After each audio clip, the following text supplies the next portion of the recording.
अस्सलामु अलैकुम वरहमतुल्लाहि वबरकातुहू। आज का जो हमारा मौजू है वो है हब्बे लौज़ा। लौज़ा कहते हैं बादाम को। जो भी गोल चीज़ होती है उसको लौज़ा कहते हैं, क्योंकि बादाम भी है ना गोल होती है शेल के साथ, तो उसको भी है ना लौज़ा कहते हैं। तो लौज़ा से मुराद यहाँ बादाम है, क्योंकि इस नुस्खे में बादाम जुज़्व आज़म है। ये अशरफ शाकिर साहब का नुस्खा है अरबा का। और ये हमारी जो वीडियो है ये तस्दीकी वीडियो है। इसमें जो मेन इंग्रेडिएंट्स है उसको देख लीजिए। हुआ शाफ़ी बादाम लेना है आपको, मगज़ बादाम 60 ग्राम। और उसके बाद लेना है अज़राकी यानी कुचला मुदब्बर किया हुआ बारीक फ़ाइन पाउडर लेना है आपको 50 ग्राम।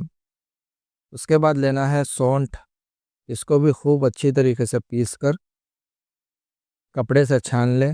छानने के बाद लेना है आपको 50 ग्राम। अगली जो चीज़ लेनी है फिलफिल सिया यानी काली मिर्च, इसको भी अच्छी तरीके से है ना फ़ाइन पाउडर करके कपड़े से छान कर इसको भी लेना है आपको 20 ग्राम। ये 4 चीज़ें हैं कुल।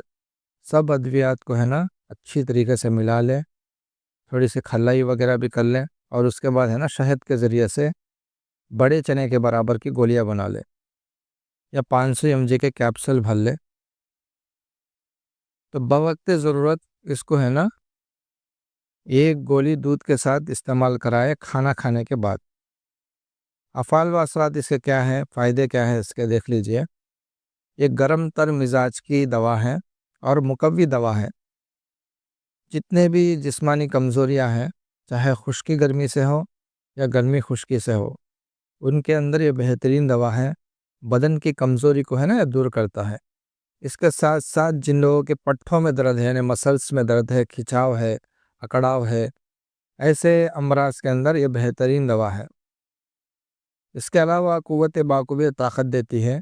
मैंने इसको जहाँ पे इस्तेमाल किया है उसका तजुर्बा ये है कि जिन लोगों को फ़ोतों में दर्द होता है, कपूरों में दर्द होता है, ऐसे लोगों को है ना खुसूसन ये बहुत ज़्यादा फ़ायदा देती है।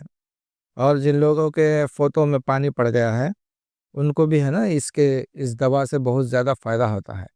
तो ये है हब्बे लौज़ा के फ़ायदे।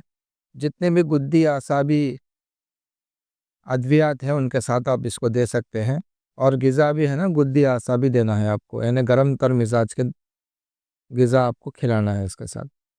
अस्सलामु अलैकुम वरहमतुल्लाहि वबरकातुहू।